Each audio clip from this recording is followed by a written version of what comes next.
Some people go their whole lives without any real paranormal experiences. Others have a lifetime's worth. Tonight, we hear from Dr. Kelly Renee Schutz, who shares some of her stories from a life full of paranormal encounters.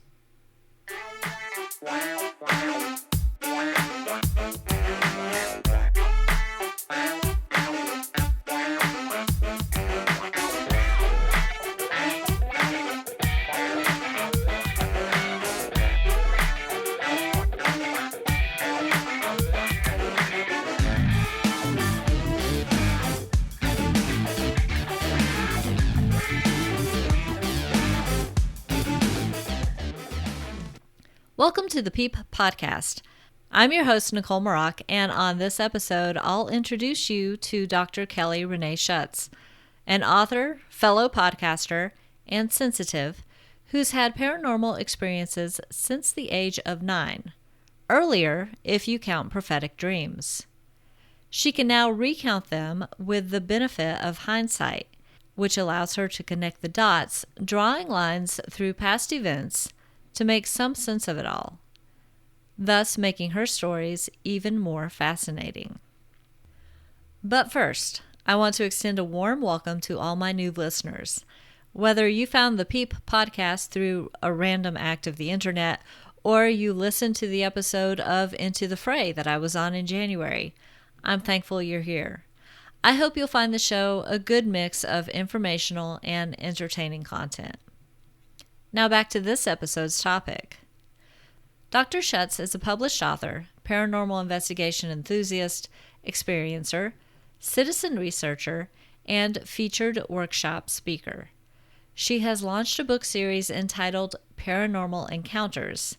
She has written 10 books and is now working on book 11, sharing her continuous and evolved encounters with the paranormal, extraterrestrial, unexplained. Dr. Schutz is an intuitive, sensitive empath with psychic, clairaudient, and telepathic abilities. She has worn many hats over the course of her career. She has earned 5 advanced degrees, was a former paralegal investigator, and has an interest in life after death, parapsychology, and ufology phenomena. She travels to locations within the United States and Europe, seeking haunted locations to investigate. Let's dive in with Kelly. Hi, Kelly. How are you doing tonight? I'm doing really well. Thanks for having me. I'm so excited that you're here to share stories of your experiences of the paranormal with us. First, I'd like to ask you what your first experience was. What got you into the paranormal? Oh, gee, that's a tall order. We have to go back quite a long ways here. I would say that one of my first experiences actually came before my actual experience in the paranormal. Let me explain that just a little bit. When I was around age 4, I want to start there because it kind of builds the building blocks a little bit of this discussion. I was having a lot of visions in my dreams and things that would actually come true, like when I would watch television the next day. And when I was that age, I was having an awful lot of them. And there was a point in time when I thought that I was actually, causing a lot of these unusual events. And I would say that as a young tyke at around age 4 and being quite sensitive, which I didn't realize at the time, I would say I would almost categorize myself a little bit as a clairvoyant. But it was actually when I was age 9 where I had my first real experience that I could not deny. So I'm just going to give you a mini bite of that story. Okay. So I don't know if many of your listeners can relate to this, but when I was young, I would have to stay at my grandparents' house after school. And a lot of times they would be running errands or not at home. And I would have to stay in this house. And this house was an older house. It was built in the 1800s. And not all older homes are haunted, by the way. But in this particular case, I think it was, and I know it was, but I'd be staying there after school. And, there's a lot of creaking and cracking and sounds that go on when you're in a unfamiliar home that you're only there maybe once every few weeks. And I just had an uneasy feeling in there. And I thought to myself, I got to do something to curb this feeling. I think I'll turn the lights on. I'm going to turn the television up. Why am I sweating all the time? I'm just sitting here going, I don't understand why I'm so anxious in this house, because my grandparents were very loving people. Well, long story short, one day I decided to take a nap on their couch. I thought, this will do it. I'm going to sleep my way through these moments of being here. And I woke up hearing chatter in the kitchen. And I thought, chatter in the kitchen. How did they get home without me hearing the door open and close? So I, crawl off the couch, and I decide, okay, here we go. I'm going to walk in and see who's actually in this kitchen. It sounded like, to me, it sounded a little muffled, but it sounded like how when parties get all excited and there's, the friends are over and everyone's all jittery, and that's what it sounded like. So I'm making my way to the door frame of this kitchen when, lo and behold, I look inside and there's nothing there. Dead silent. You could hear a pin drop. I just stood there and stared inside this kitchen, and I thought, what on earth? But it was the dead silence that got to me a little bit, because I never forgot that, if you want to call it a sound, but I never forgot that sound. Long story short, after that, I knew I wasn't there alone. I left the house, but I spent most of my days after school out in their porch, which, by the way, was not heated and not cooled, just to stay out of the house. But I want to fast forward that to you just a little bit, because this is a connector to it. So when I was in my early, I think it was around 30s, I decided, again by myself, I was going to go back into that house and I was going to face my fear. And my fear was, it scared me back then, but it's not going to scare me now. So my grandparents had just passed, and we had to look at some things in their house. And unfortunately, one of the boxes I had to look at was on their second level upstairs. And I thought, do you know what it feels like to walk in a house that used to intimidate you so badly, and then you have to walk up these stairs? But most importantly, at the top of the stairs, there was a draft curtain. And of course, for good reason, to keep the draft from coming from the second floor downstairs. Mm-hmm. I had to go through that draft curtain first, just to get up to what we call the pink bedroom. Well, I made my way up the stairs slowly. And then when I approached the draft curtain, you know how it feels. You take your hand and you swipe it back really fast. Okay, nothing was there. So I made it through that. But when I went into the pink room, this is when it all started to happen. Now, didn't smell anything when I went into that pink room, not initially. Sat on the bed, pulled the box towards me. And then all of a sudden I felt kind of weird. And then I started smelling something really like dead-like in the environment. And I thought, I didn't smell this when I first came in here. So I put the box down and I got up and I went over to the window just to see if there was anything deceased in any of the corners. And I noticed that there was a singe at the bottom of the curtain, and a fire singe. And I said, okay, started on fire. Looks like somebody put it out. Now, keep in mind, 2 days before I went into that house, and I didn't realize this then, there was a lightning bolt that did hit the house. Now, you have to connect that dot with that electricity that just went whoop right into that place. Okay, it probably electrified something. Mm-hmm. Well, anyway, at that point, I got disoriented. I started feeling like I was going to throw up. I got headaches. And then I had these jabs that were like something was stabbing me with something in my stomach. And that's when I said, I am not here alone. I don't know what this is. I'm getting out of here. And I must have leaped down, I kid you not, 5 stairs at a time and hightailed it right out of that house. Can you imagine being in your 30s and a neighbor watching you, this person run out of a house? I mean, it's just like, oh, good God. Anyway, the story on that is I did do some research.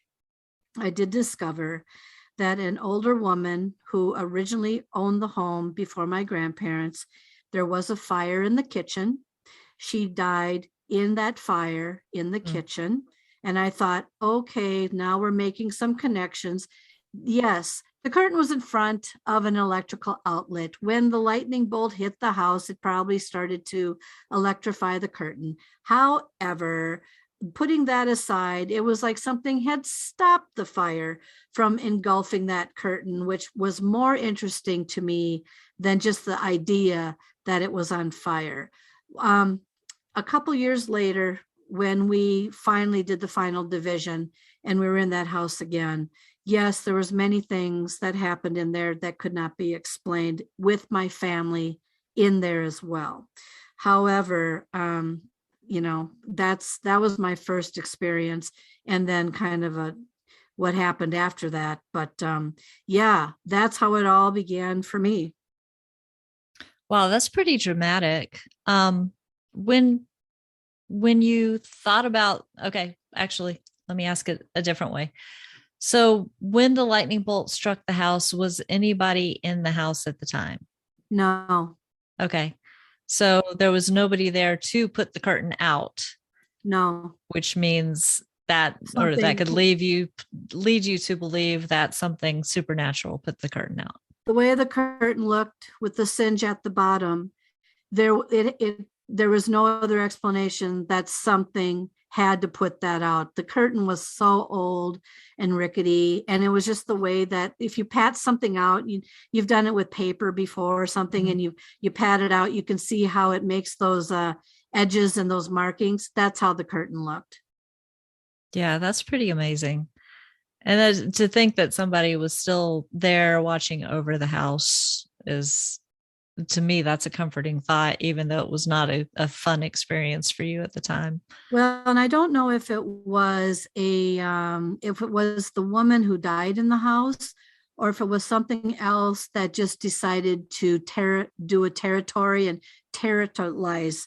I can't say that. Say that 3 times. The house. So not always will the apparitions. Now, yes, it's true. The woman did die in the house, so it's possible her soul might have remained there. But this was not a nice entity, apparition, or whatever you might call it, or energy. It was obvious to me that I wasn't alone when I was there at the age of 9 and knew nothing about the history then. And it was obvious to me at the age of 30 that what I thought I envisioned or thought of at the age of 9 wasn't in my imagination. So, yeah. It is definitely nice to get that confirmation, to the degree that you're getting the confirmation, but it still, like I said, does not sound like it was a fun experience. No. So after you've had that confirmation and that particular experience, how did you come to terms with your paranormal experiences? What other experiences have you had that maybe helped you be more comfortable with your different clairs, your ESP, your intuition, however you want to put it? Well, okay. So I'm going to bring you on this journey with me in 90 seconds, if I can do it in 1 minute and a half here. You can take 2 if you need to. Okay, I'll take 2. Thank you so much. Thank you so much. So I need to bring you back a little bit and then bring you forward again. It seems like my life is back and forward, right? At the age of 14, I was on my father's childhood farm property where the house was built by my great grandfather. Okay. And when I was 14, I was hearing reports from kids in school. Oh, I have a ghost in my house. Oh, I saw a ghost. Oh, this and that. And I was a little jealous, and I thought, I was walking around this property and I really took note, and I said, because it was built, the house was built there back in about 1901. And it was the premier house of its time. As much as it looked beautiful and it was a Victorian looking house and all that, Dutch colonial, I think, I still looked around and I said, I want to see a ghost, and this is the perfect property to see one on. So, where are you, ghost? I want to see a ghost. Of course, you're looking for something that's visual, right? So it doesn't always have to be visual. You don't have to see these things for them to exist, which is a lesson I learned long after that. All right, let's fast forward now. My young 40s. I was, both grandparents had also passed. A tornado ripped through the property, and it did not touch the house, but it took down some big trees. So, and it had, by the way, it was built on limestone. Okay, that was the one thing I also learned. So anyway, I'm walking around with my camera and I'm just shooting pictures and I'm just taking them, and didn't see anything at the time, but then all of a sudden that dead silent moment came to me again. It was like I'm out in the rural area where there's tons of trees and the birds were all chirping. They were. And then all of a sudden they weren't chirping at all. And I stopped and I thought, and I looked up at the trees like, why is it dead silent all of a sudden? Yeah. So now I'm feeling a little unnerved. Okay, so I'm still taking pictures from all angles. I went to develop my film just because I wanted to make sure that everything turned out okay. And this was back in the day of negatives and print film and all that sort of thing. And I noticed that there was something that looked like a ball that was up in one of the screened windows. Now, keep in mind, it wasn't a plate glass window. This was a screened window. There's a big difference. It was an overcast day, but I said, what is that ball up in that window?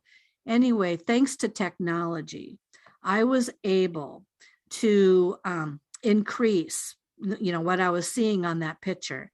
And lo and behold, as clear as a bell, and in my books, by the way, as clear as a bell, young gal, older man, staring right at me while I'm taking this picture of them, apparently in that window, which I did not see at the time. And she looked about age 6, and he looked about pretty close to 80. In that picture, a little younger though. But she technically died at the age of 10 when I did some research. And he technically died at the age of 78. So they showed themselves to be younger than when they passed away. But long story short, I went back a couple days later. I stood on the lawn. I stared at the window, hoping that they would actually appear to me visually. I didn't see that, but I did say this. What is your message for me? Please, you showed in the window. You're about as obvious as they can be. Nice and clear. What is your message? And what came to me was, check the genealogy. And I thought, check the genealogy. This is a really weird thing for me to think while I'm standing here. Check the genealogy. Long story short, I had her name wrong in the genealogy. And I did correct that because I matched up her little face with the image I have of her in the genealogy, which was a direct match. There's no denying it was her, but she died 2 miles down the road in another house. And the owner, he died on the property. But yeah, and so then I learned I was telepathic. So now I'm thinking to myself, oh my goodness, I've got a gift. Ghosts can talk to me. And I thought, oh my goodness, I need to go and test this out on other properties. So my journey back in my 30s, 40s kind of ended up being going to haunted bed and breakfasts that were known to be haunted to see if my gift, quote unquote, if you call it a gift, of being telepathic and also being a little clairvoyant maybe, or intentionally manifesting anything came to light. And that's when all of this shut off like a rocket for me. Did I answer your question there? I don't know if I kind of went off on a tangent. Yeah, I think you did. I mean, you had a pretty I would say a jarring experience to be taking photos, think you're seeing a ball, and then have the photo blown up show two, not one, but two apparitions in the Yep. window, which is pretty awesome. Yep. Too. Um, and now when you said check the genealogy, were these people related to you, or was it just part of the history of the house that you've been checking on? All right. So the older man is believed to be one of two people. The my great grandfather, who actually built the house with his own hands, literally, and as well as his father, who was my great great grandfather.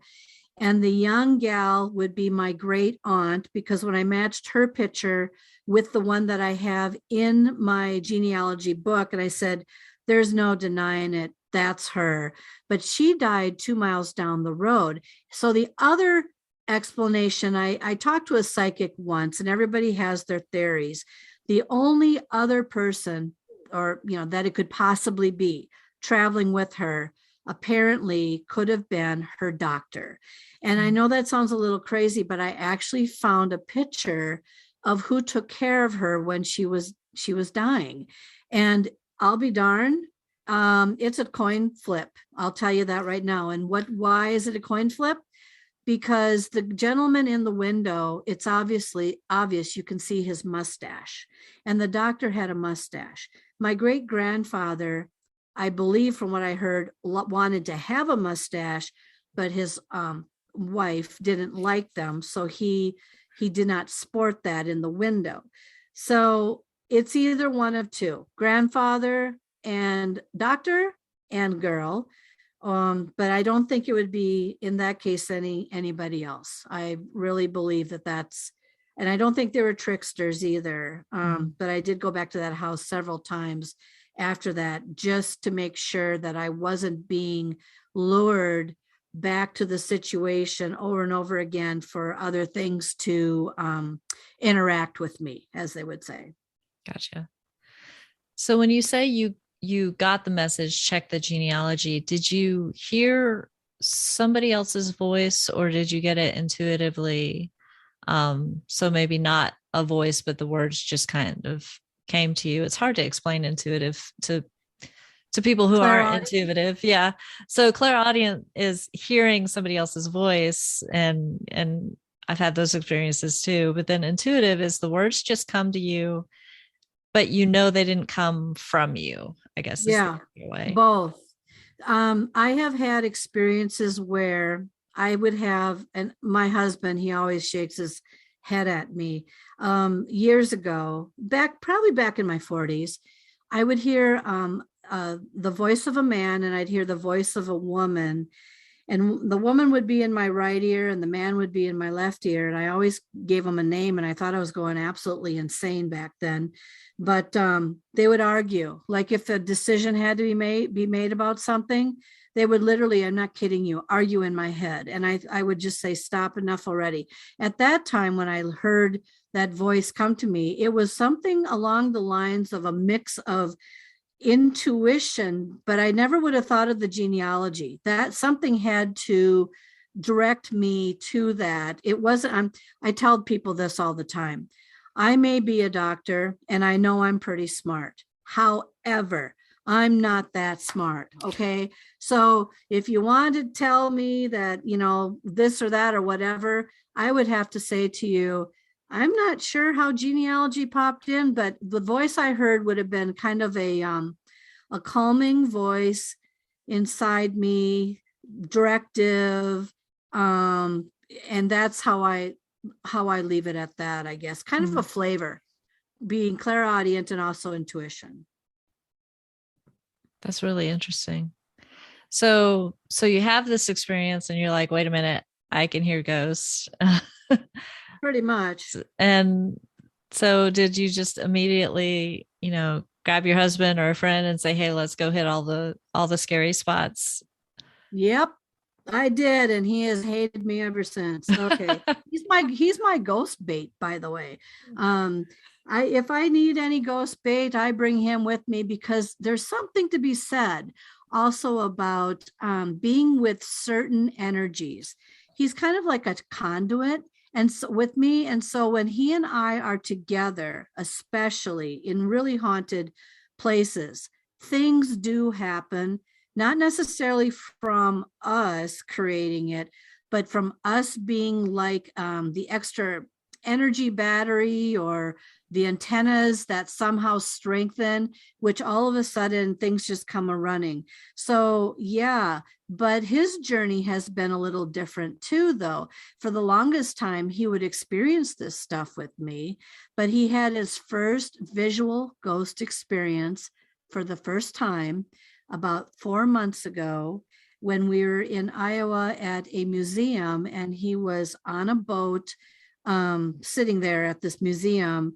I was outside just kind of meandering around taking pictures, and he saw his first apparition ever. And so his abilities now being with me are actually strengthening, and I'm noticing that more on my end. So I don't know if that answers your question, but yeah, things are really starting to take a turn here. So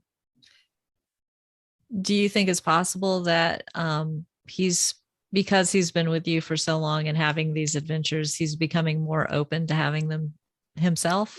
yes, and I think that that has a lot to do with people having experiences, by the way. I can't convince skeptics. I have skeptics in my family. I am they're right now they're absolutely dumbfounded because I am going to be a featured speaker in Las Vegas. We hope to, they had to postpone this UFO conference Mhm. because my experiences have now also gone into the extraterrestrial. They're heightening. But everybody that are skeptics around me, including my friends, I don't even bother bringing it up. I might say, yeah, I'm going to be featured at a conference in Las Vegas, and then they look at me like, who the heck are you? But it's not that they're any more of a believer. I think that they're a little bit fearful of what I'm tampering with, I guess, Mhm. maybe for the better word. And it just makes them a little bit more cautionary. So I pick and choose who I have my discussions with. And I know that I can never convince a skeptic. So, Yeah, I always say it's not my job to convince a skeptic. If the universe wants to convince them, it'll find a way. It does not yes, need me. yes, definitely. And my husband was, he's very religious, by the way. And in the beginning, he was always kind of like, I think he thought I was a little off my rocker too. And I kept saying, I'm not off my rocker. Here's, especially when I showed him the picture of the little girl and the guy in the window, it's very clear. And people would say, oh, that's leaves or this or that. No, no, no, no. It's not a plate glass window. It's a screen. And it was overcast that day. It's the most unbelievable picture. When I show people this picture and I tell them what they're looking at, they stop dead in their tracks. They look right at me and I say, well, apparently the genealogy needed to be corrected that day. So, and that's how I pass it off. Sometimes I have to make a joke about it to break the ice Mhm. because people get so, nervous about hearing any of my stories. So, yeah. I can totally understand and relate to that. So, a couple of things that you brought up, I want to kind of round back to. First off, you said the picture is in your books or a particular book. Do you want to expand on that a little bit? It's in all of my books. So I have Okay. 10 books on Amazon. I'm currently writing my 11th, and I'm going to be writing, I think the 11th one that I'm writing is going to be called a special edition. It's not going to be done yet, probably until close to August or September of this year. But the picture is in all of my books, and in most of my books, or at least a handful of them, I have the story of the most terrifying experience that happened to me with lots of pictures. All of my books are set up in a particular way. I usually have a picture or a sketch, especially if you're there and you can't photograph your moment, but I have it sketched out by some really good artists. And then I go on to have a whole set of kind of like definitions that kind of help the person understand the story a little bit or what might be going on. Then I do a little bit, throw in some research if it applies, and kind of bring people into the world of what people are saying about this type of experience. And then I do a little debunking in there, and then I kind of go for a wrap up. And all of my chapters and all my books are set up that way because I guess it's my brand, but that's the way I choose to educate people about what did I just go through? Why did these people show in the window? There might not be an answer to why, but you remember when I was on that property and I said, I wish I could see a ghost. I wish I could see a ghost. Mm-hmm. Well, how was I to know that 30 years later, I actually did, and I saw too. So, this thing doesn't always come when you snap your finger. All right, show yourself. I want to see you. It doesn't work like that. But for me, when I go into a haunted building or a building that's known to be haunted, usually 9.9 out of 10, I will walk out of there with some kind of an experience that either cannot be explained, is either from a mild, or it could be relatively traumatic. And it just gives me more to write in my book. So yeah. So do you want to talk a little bit about how you've had experiences now with extraterrestrials? Yeah. I thought that just about the time I would have experienced it all. And I have to tell you that it's advancing now to the question, is it paranormal or is it extraterrestrial? Or in the skeptic's mind, is it normal? Okay, so you got three questions out there. Which one is it? So I believe that I am now being approached by the extraterrestrial forces, entities. There's apparently 57 to 100 different species of extraterrestrials out there, and they're not all seen. A lot of these can be invisible. And so I will give you some of my examples here as to how I feel I was approached by this. So up to about 3-4 years ago, you could not convince me in any way that aliens existed.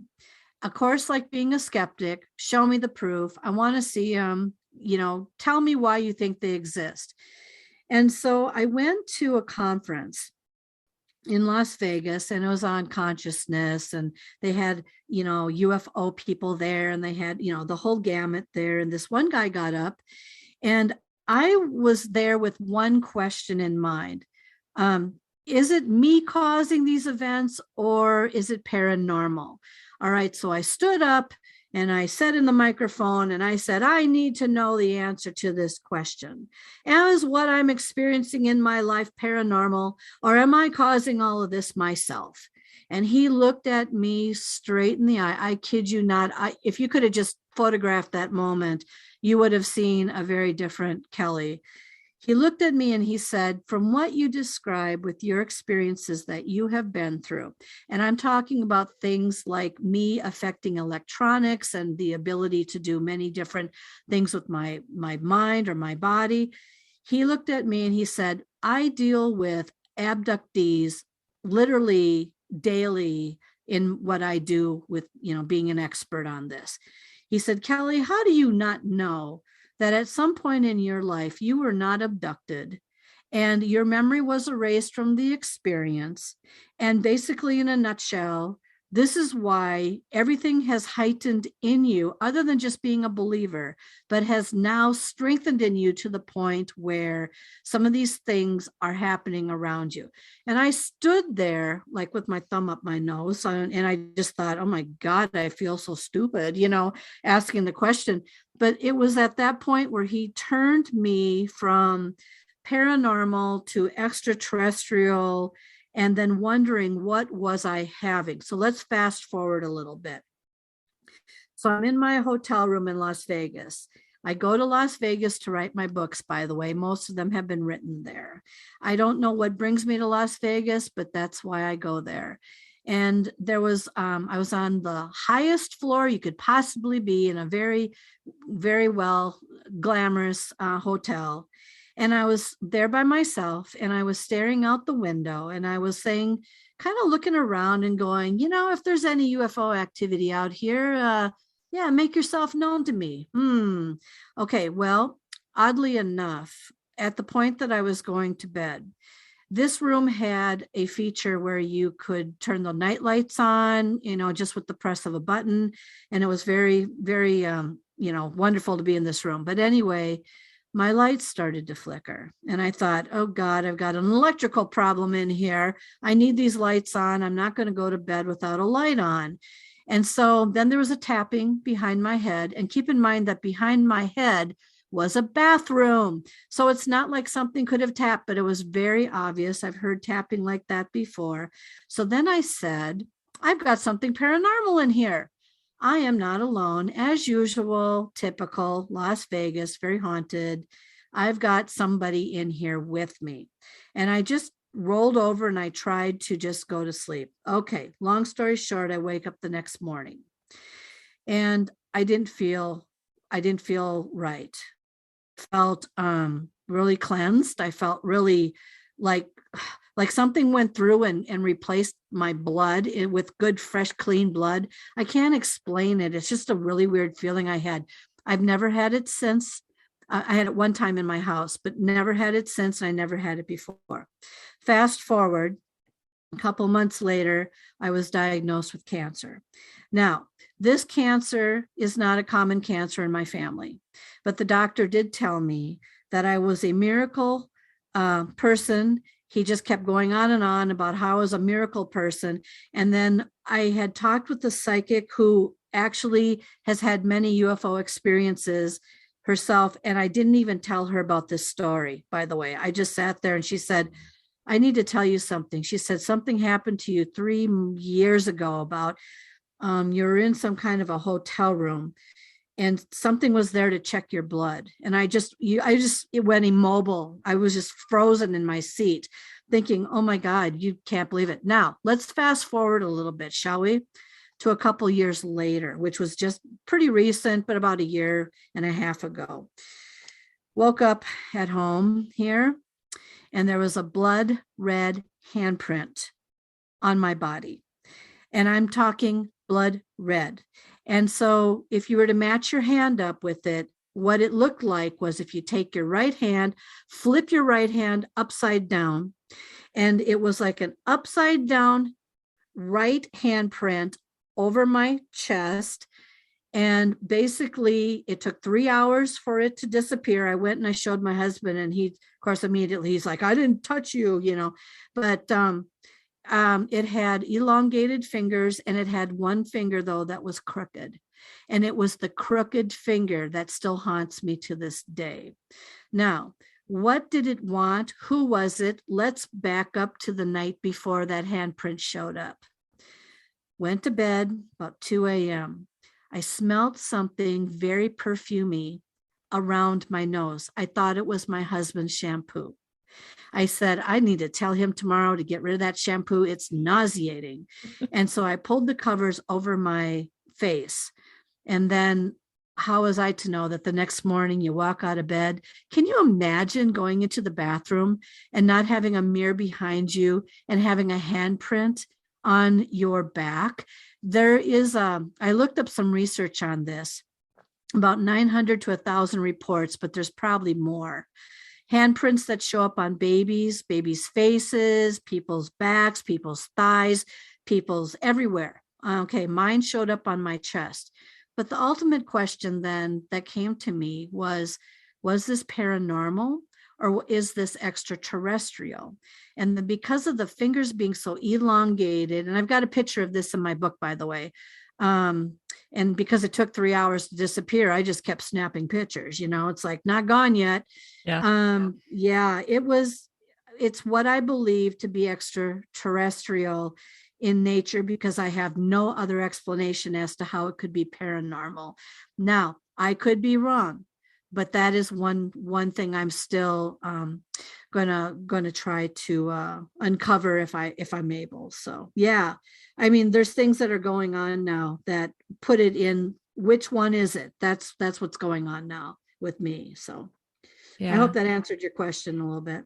it did. And I tend to lump whether it be spirit activity or psi phenomenon, telekinesis, and UFOs all under paranormal because it's beyond what we would consider normal or uh, just outside of the realm of what we'd consider normal. But I also do this podcast to let people know that a lot of this stuff is more normal than you think. And that's why I talk to experiencers. So I find it interesting when people have multiple types of experience. I interviewed a professor's researcher in one of my earlier episodes who was studying the types of personality that are more likely to have psychic phenomenon happen. And they have they're coming up with kind of a profile of people, and I think you and I fit the profile pretty well. But that might be something you might be interested in going back and listening to because I found the conversation with her. Her name is Dr. Christine Simmons Moore. Very, very interesting. And it's just another reason that I just put all of it under the umbrella of paranormal. Interesting. Mm-hmm. So the UFO Mega Conference, would you like to talk a little bit about that and what you're going to be doing there? I know you're featured.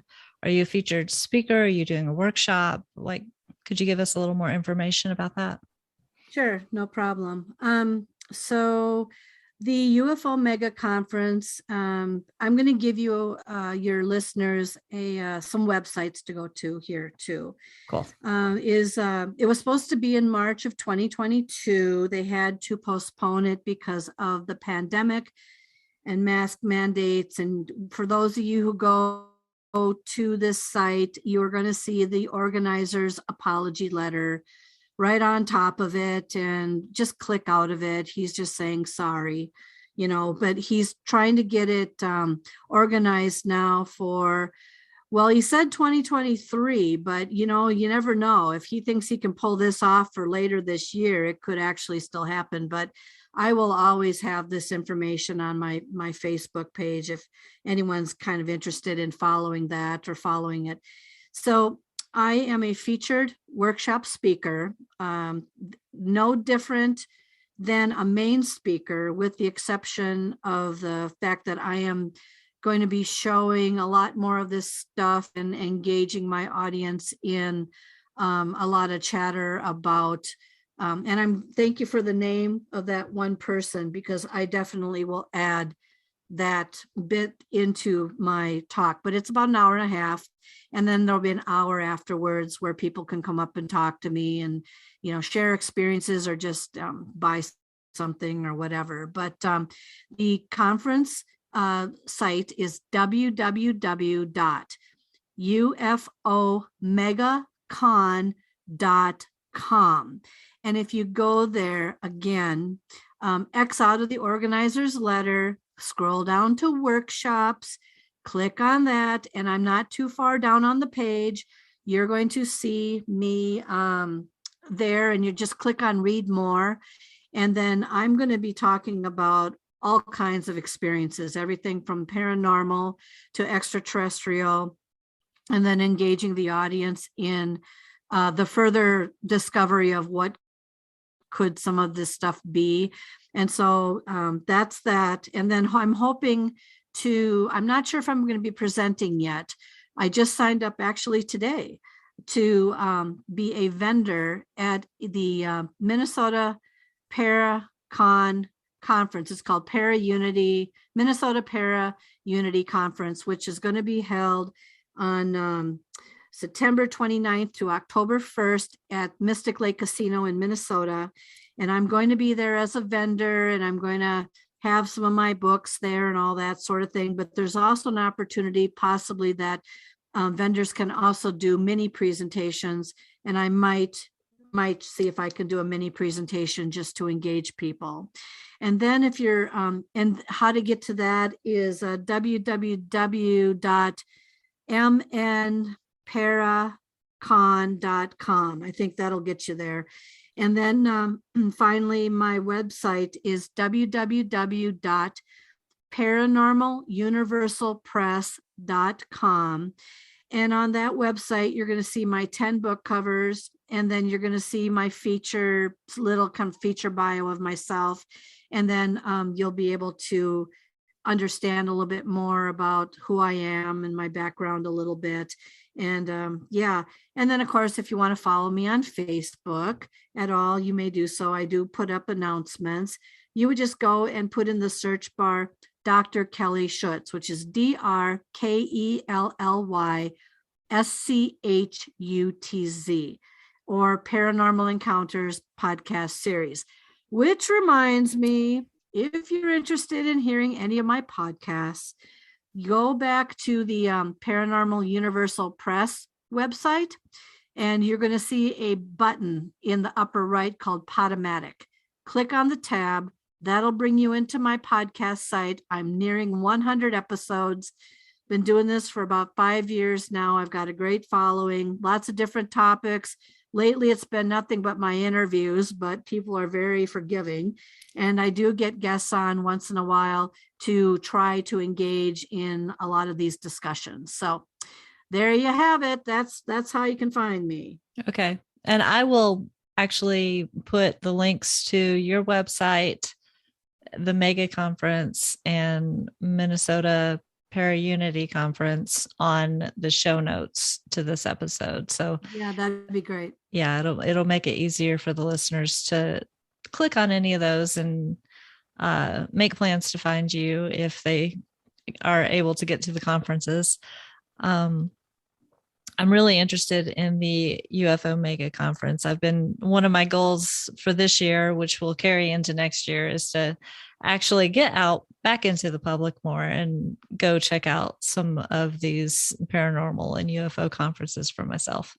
Yeah, if anything, when I go to these conferences, just to be an observer, or I want to be brought up an extra notch on my education. And that's exactly the goal I have for myself this year, in spite of the pandemic and everything, is to just try and put some more pieces together. And I would be what people would call an experiencer or a citizen researcher. And that's what I call myself, someone who has had over 100 plus experiences literally in the paranormal. And I'm going to probably have another one again here in the next month. I'm going to Arizona, where I'm going to be in the haunted Jerome Grand Hotel. And that place apparently is really, really haunted. So as I always say, if you're haunted, chances are likely I'll have a chapter out of you by the time I leave. So yeah, I'm just trying to immerse myself, just like you, to get out there and learn, keep learning. Yeah. I always say never stop learning. And I'm not the only one who says that, I know. No. Well, thank you so much for taking time to speak with me tonight. I really appreciate it, especially on short notice. So I'm very grateful for that. Oh, no, thank you so much for having me. This is always really fun. And again, to all your listeners, keep an open mind and stay educated, and always ask questions, because it's those questions that are going to lead you to other questions. And then you're going to find out that your questions are never answered. So anyway, yeah, but thank you for having me. You are welcome. Thank you. Thanks again to Kelly, and thanks again to you for listening. You can keep up with the show on its Facebook page, facebook.com/peeppodcast. We have a group linked from that page in case you're interested in joining the conversation. One thing to note about that group is that I only approve group members who answer the questions, And unfortunately, Facebook doesn't keep a list of people who say they'd be interested in being on the show. So if you said yes to that question, please get in touch through the website at peeppodcast.com. That's PEEP podcast.com. You can use the same form to suggest show topics. If you'd like to share your stories of the paranormal, I'd love to have you. You can be as anonymous as you'd like. If you enjoy the podcast, please give it some rating love on your favorite podcast app. Share it with friends and subscribe so you don't miss an episode. Doing so will help the podcast be found by others. Special thanks to everyone who has given the show some love. I really appreciate it. The Peep Podcast is 100% free to enjoy, but it's not free for me to create, so like many other independent podcasters, I'll happily accept donations. If you're interested in supporting the show financially, you can buy me a coffee at buymeacoffee.com/Nicole Maroc or join me on patreon.com/Nicole Maroc. All donations will be received with humble gratitude. No matter how you support the show, listening, telling others about it, financial assistance, or any other way, I absolutely appreciate you being here. Thanks again for listening. Stay safe and be well.